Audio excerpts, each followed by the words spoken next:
What if the worst thing that ever happened to you was not an accident? What if the moment your life fell completely apart, the moment everything you had built, everything you had trusted, everything you had loved was taken from you all at once? What if that moment was not God abandoning you, but God personally, deliberately, lovingly choosing to destroy the version of you that was never going to survive what He has planned for your future? I know that is a shocking thing to say. I know that for some of you the word destroy sitting next to the word God feels almost offensive, because we have been taught our whole lives that God builds, God restores, God heals, and all of that is true. But what nobody tells you, what the comfortable Sunday morning version of faith almost never addresses, is that before God builds the real thing, He almost always has to tear down the false thing first. And the false thing, the identity you constructed out of survival, the life you built out of fear, the version of yourself you became just to make it through, that false thing can feel so real, so permanent, so completely like you, that when God begins to dismantle it, it does not feel like renovation. It feels like destruction. It feels like the end. And some of you watching this right now are in that place. You are standing in the rubble of something that used to be your life. A marriage that is over, a career that collapsed, a friendship that ended in betrayal so deep it rearranged everything you thought you knew about trust, a dream that died so publicly and so completely that the shame of it has become its own kind of prison, a health crisis that came out of nowhere and rewrote every plan you had for the next 10 years, and you are looking at the rubble and you are asking God, why? Why did you let this happen? Why did you not stop this? Why did you not warn me? Where were you when everything fell apart? And I want to spend the next 30 minutes giving you the most honest, the most complete, the most life-changing answer to that question that I have ever been able to put into words. Because I have been in that rubble. I have stood in the wreckage of a life I built and watched it burn. And what I found on the other side of that fire changed everything I thought I knew about God, about myself, and about what it actually means to be chosen. My name is Daniel.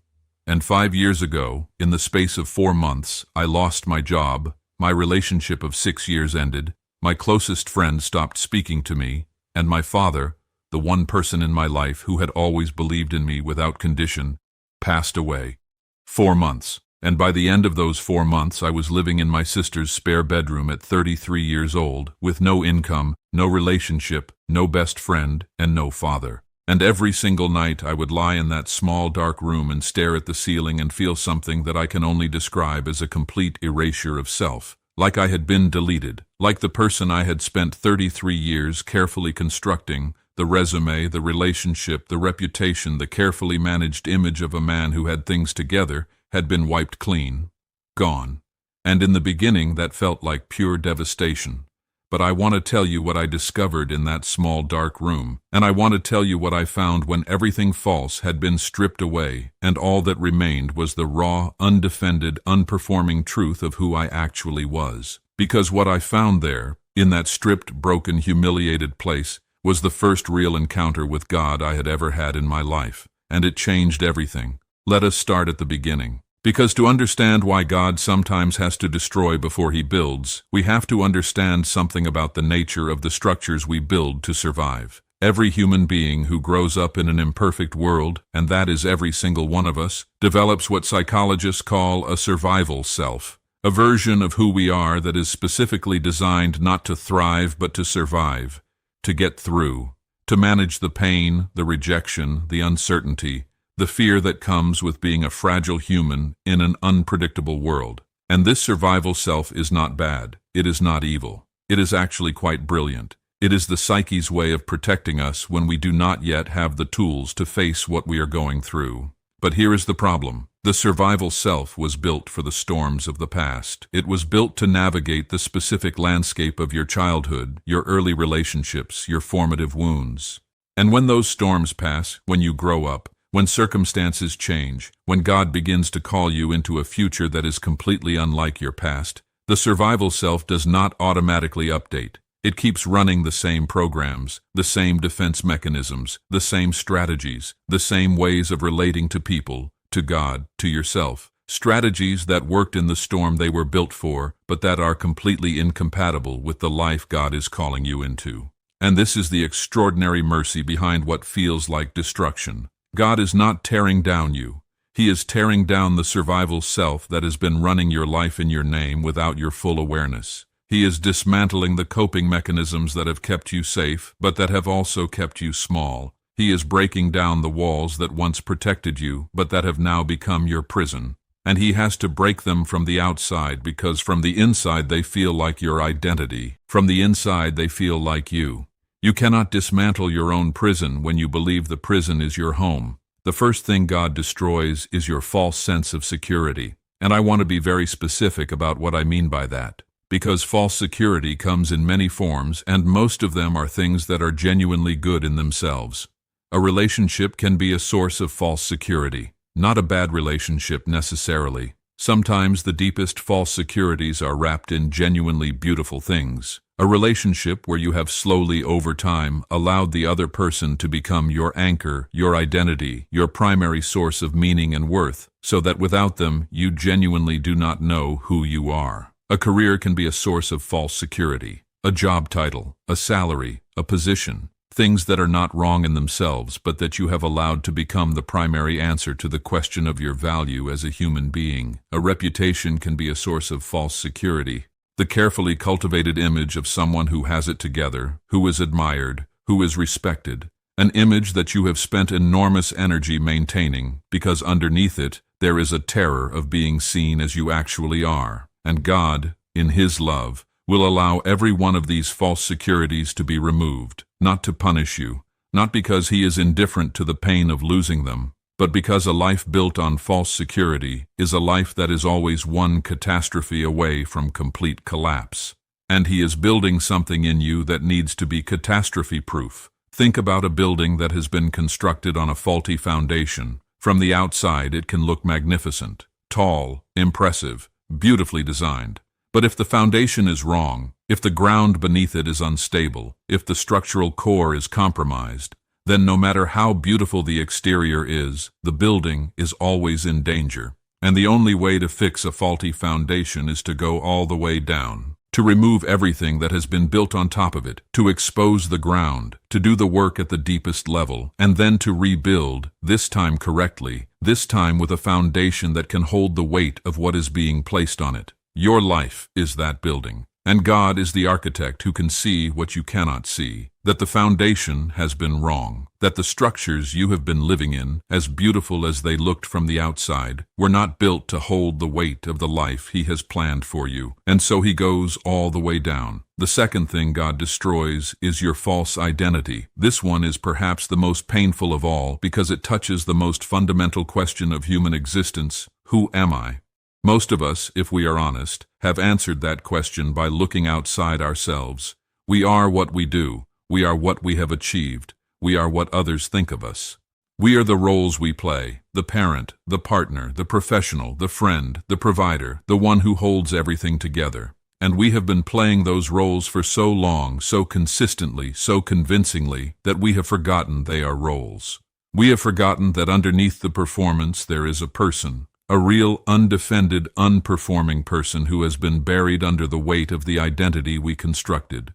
And sometimes God has to strip the roles away. Sometimes everything that has defined us in the external world has to be removed before we can find our way back to that buried person, before we can remember who we actually are underneath everything we have been performing. I remember the specific night this happened to me. It was about 6 weeks after my father died. I was sitting in that spare bedroom, and I picked up a piece of paper and I tried to write down who I was.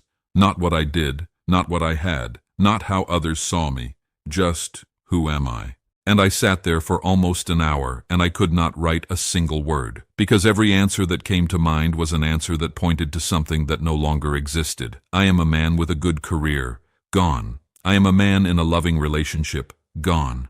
I am someone whose father is proud of him, gone. I am a man with a close friend who knows everything about me, gone. And in that silence, in that terrifying blankness, I heard something, not audibly, not in a way that I could record or prove, but in that deep interior place where the most important things are always known before they are spoken. And what I heard was this: you are mine. Before any of that, before the job, before the relationship, before the reputation, before the grief. You are mine. And that was the moment that everything began to change, not the circumstances. The circumstances stayed the same for a long time afterward. But something shifted in me. Some deep interior reorganization began to take place. The foundation began to change.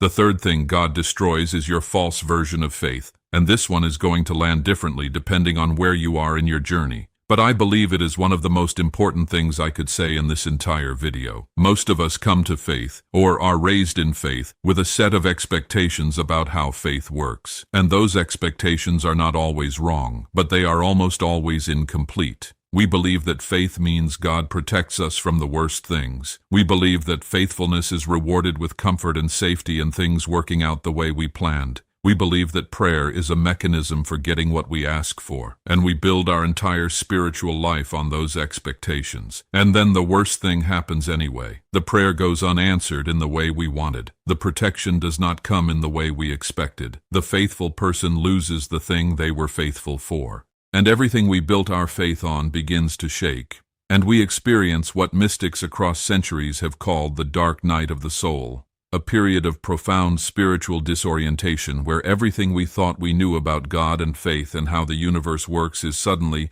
terrifyingly uncertain. And in that darkness we face a choice. We can retreat back into a smaller, safer, more defended version of faith that keeps God at a comfortable distance and never asks Him for anything big enough to be disappointed by. Or we can go deeper. We can allow the shaking to shake everything that was shakeable and discover what remains when it is over. And what remains, what has always remained for everyone who has ever gone through the dark night and come out the other side, is something that cannot be described in theological propositions or doctrinal statements. It is a knowing. A direct, personal, experiential knowing of a God who is not a formula, not a vending machine, not a cosmic insurance policy, but a living presence who was in the darkness with you the entire time, not watching from a distance, not allowing it from a position of detachment, but in it, suffering with you, holding you in ways you could not feel at the time, weeping with you in the way that Jesus wept at the tomb of Lazarus, not because He did not know what was about to happen, not because He had lost hope, but because He loved Lazarus enough to grieve with those who were grieving, even while He was about to change everything. That is the God who is in your darkness right now. The fourth thing God destroys in this sacred demolition is your timeline. And I say this with particular tenderness because I know how painful it is to have your timeline destroyed. We all come into adulthood with a picture in our minds of how our life is supposed to go. By this age, I will have achieved this. By this point, I will have built this. By now, I should be here. And when life does not follow that timeline, when the delays pile up, when the setbacks compound, when you look at the calendar and realize that you are years, maybe even decades behind where you thought you would be, the grief of that is real and it deserves to be acknowledged. But I want to offer you a reframe that changed my life. Your timeline was built by a version of you that did not know what you know now. It was built by a person who had not yet experienced the things that are currently reshaping you. It was built without the input of the God who can see your entire life simultaneously, beginning, middle, and end, and who is orchestrating events not according to your calendar but according to a wisdom that operates outside of time entirely. And here is what I have come to believe about divine timing after everything I have been through. God is never late. He is also almost never early. He moves at the exact speed that the full impact of His plan requires, and the delays that feel like punishment are almost always protection. Protection from a version of your future that you thought you wanted, but that would have ultimately cost you everything that actually matters. Think about what would have happened if Joseph had been released from prison 1 year earlier. He would have been released into an Egypt that was not yet in crisis, a Pharaoh who had not yet had the dreams. A moment that was not yet ready for what Joseph carried. He would have been a free man with a calling and no context in which to fulfill it. The prison was not punishment, the prison was positioning. And your delay is not punishment, your delay is positioning. The fifth thing God destroys is your need for human approval. This is the one that I believe most of us resist the most violently. Because the need for human approval is not just a preference. For many of us, it is a survival strategy that was installed in childhood and has been running our lives ever since. We learned very early that love was conditional, that approval had to be earned, that the way to stay safe was to be what others needed us to be, to perform in the ways that got rewarded, to suppress the parts of ourselves that made others uncomfortable. And that learning shaped everything: how we make decisions, how we relate to people, how we present ourselves, what we say yes to when we should say no, what we silence in ourselves to avoid being rejected. And God, who designed you to be free, who placed a calling in you that will require you to say things that not everyone wants to hear, to do things that not everyone will understand, to be a version of yourself that is not performing for anyone's approval. God cannot release you into that calling while you are still addicted to the validation of people.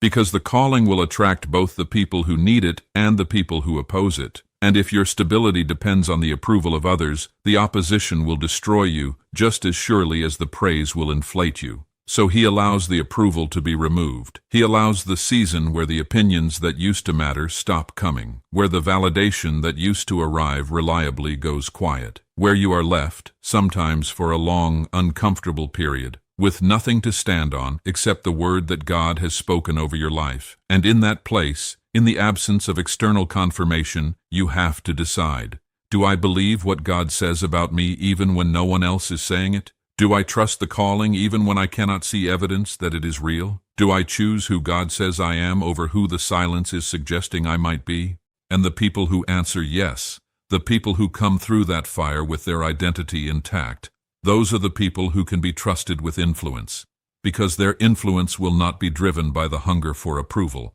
It will be driven by something deeper, something steadier, something that cannot be bought or threatened or silenced by the withdrawal of human validation.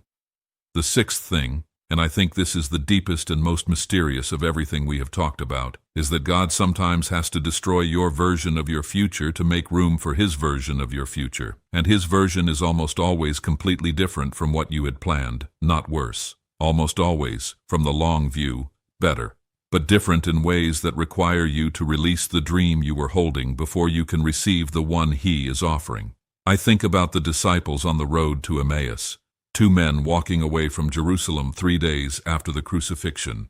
Walking away because everything they had hoped for was gone. Their version of the future, the Messiah establishing His kingdom, overthrowing Rome, restoring Israel, was dead and buried in a tomb outside the city walls. And as they walked, they described their grief in words that I find heartbreaking in their honesty.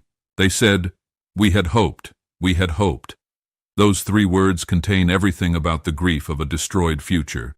We had hoped, but now the hope is gone and we are walking away from the place where it died. And then a stranger joins them on the road, walks with them, listens to their grief, and begins, slowly, patiently, to show them that what looked like the end of the story was actually the hinge on which the entire story turned, that the death they were grieving was not the failure of God's plan, it was the fulfillment of it, that the future they had been hoping for was not wrong, it was just smaller than the reality that the resurrection was about to unleash. And it was only when they reached the village, only when they sat at the table and the stranger broke the bread, only then did their eyes open and they recognized who had been walking with them the whole time.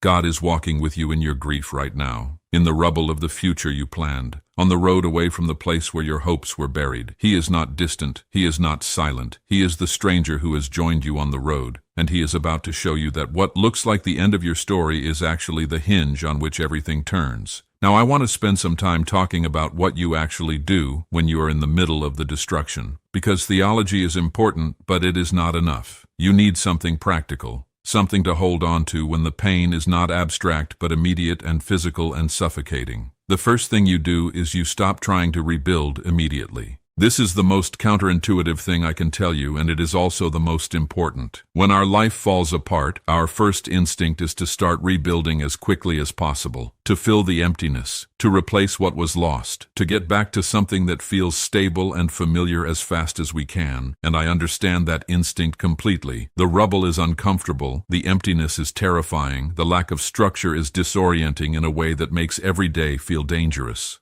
But premature rebuilding is one of the most common ways that people miss what God is doing in the demolition season. Because if you rush to fill the empty space before God has finished His work in it, you will rebuild the same structures that needed to come down. You will recreate the same patterns. You will attract the same kinds of relationships.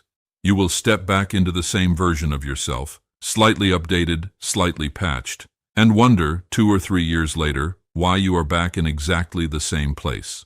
The demolition season requires a different posture. It requires what I would call sacred stillness, the willingness to sit in the rubble and not run, to feel the discomfort without immediately medicating it, to ask the questions that the rubble is forcing you to confront. Who am I without this? What do I actually believe about God when the evidence seems to contradict everything I was taught? What do I actually want when I stop performing for what everyone else wants from me? These are not comfortable questions, but they are the questions that the demolition is designed to create the space for, and the answers that come in that space, slowly, often painfully, always honestly, those answers become the foundation of the next thing God builds. The second thing you do is you learn to grieve without shame. This is something that the church, with the best of intentions, has sometimes gotten terribly wrong. There is a version of Christian stoicism that equates faith with not feeling the pain. That suggests that if you really trusted God, you would not be grieving, that the tears are somehow evidence of insufficient faith. This is not biblical and it is not true. Jesus wept. David wrote entire psalms that are nothing but raw, unfiltered, sometimes almost accusatory grief directed straight at God. Job argued with God for 37 chapters before God answered. And when God finally did answer, he did not rebuke Job for his honesty. He rebuked the friends who had been defending God with tidy theological explanations that were not true to the reality of Job's experience. God can handle your grief. He can handle your anger. He can handle your honest, unpolished, theologically messy questions about why this happened and where he was and whether any of this is going to be okay. In fact, and this is something that took me a long time to learn, the willingness to bring your unfiltered self to God, to stop performing for Him the way you perform for everyone else, to show up in the rubble exactly as you are without cleaning yourself up first. That honesty is often the very thing that breaks open the encounter with God that changes everything. The third thing you do is you look for what the demolition is revealing, because every demolition reveals something. When a building is torn down, you can suddenly see the landscape that was hidden behind it. You can see the ground. You can see the sky. You can see the space that was always there, but that the structure was occupying. And in the demolition of your life, God is revealing things that the structures were hiding. He is revealing the places where you have been performing rather than being.